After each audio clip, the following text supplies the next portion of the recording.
Everyone, কি রে পড়ে চলে আসলি? দেখেছো কেমন? দেখো আকাশটা কত সুন্দর। এদিকে ডাল বসিয়ে দিয়েছিলাম, মুসুরির ডাল, চালতা দিয়ে করব মুসুরির ডাল।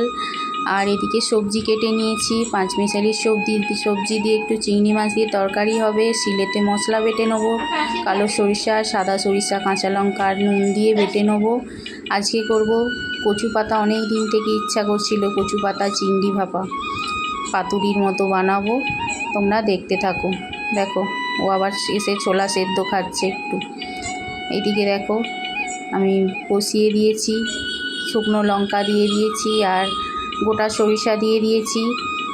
সরিষার তেল দিয়ে দিলাম, ডালটা সাঁতলে নিচ্ছি। চালতার ডাল কে কে খেতে পছন্দ করো আমাকে জানিও তোমরা কমেন্টে। দেখো একটু ঘন হয়ে গেছে, একটু জল দিয়ে দিলাম, দিয়ে ভালোভাবে ফুটে উঠলে ডালটা আমার রেডি হয়ে গেল।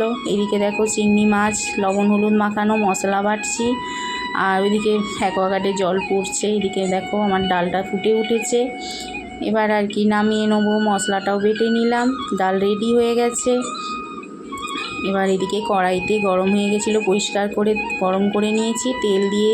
এবার চিংড়ি মাছটা ভেজে নেবো, বানাবো যে সবজির তরকারিটা, পাঁচমিশালি সবজির তরকারিটা বানাবো তার জন্য। এদিকে দেখো এবার কচু পাতায় ওই যে পাতুরিটা বানাবো, তার জন্য চিংড়ি মাছ দিয়ে করব পাতুরিটা। এদিকে লবণ হলুদ একটু সরিষার তেল আর ওইদিকে সর্ষে বাটাটা বেটে রেখেছিলাম যে লবণ দিয়ে, দু রকম সর্ষে আর দিয়ে আমি মেখে নিলাম ভালোভাবে। মেখে ভালোভাবে এটা বেঁধে নেবো। দিয়ে এদিকে চিংড়ি মাছটা ভাজা হয়ে গেছে। এবার বরবটিটা ওই তেলেতেই ভেজে নিয়েছি। দেখো ভেজে নেবো এবার। এদিকে আমি পাতাটা ভালোভাবে মুড়ে নেবো।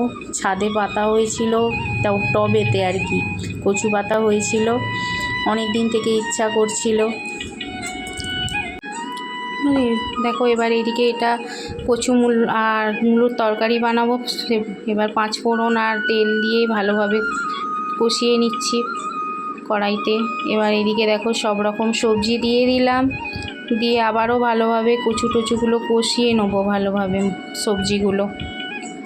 তেজপাতা পাঁচফোড়ন দিয়েছিলাম। এবার এদিকে মশলাটা দিয়ে দিলাম, ভালোভাবে কষিয়ে নেবো।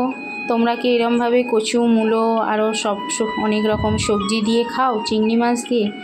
আমার তো খাই, ভালো লাগে, তাই জন্য করি, মাঝে মাঝেই করি। এবার দেখো বরবটিটাও দিয়ে দিলাম, কারণ কচু মূলোটা কষানো হয়ে গেছিলো মোটামুটি অর্ধেকটা। এবার এদিকে পাতুরিটা বসিয়ে দেখো দিয়েছিলাম ভাতের হাঁড়িতে, একটা ঝাড়া দিয়ে বাটিতে বসিয়ে দিয়েছিলাম, ওটা সেদ্ধ হয়ে গেছে।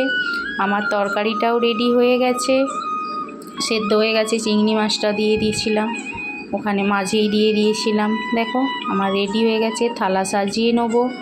দেখো গরম গরম ভাতটা বেড়ে নিচ্ছি, ছেলে স্কুলে যাবে তার জন্য খেয়ে যাবে।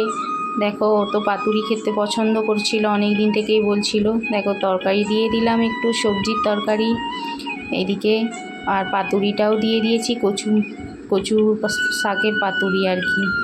আর এদিকে চালতার ডাল। চলো আমার ভাতটা সাজানো হয়ে গেছে।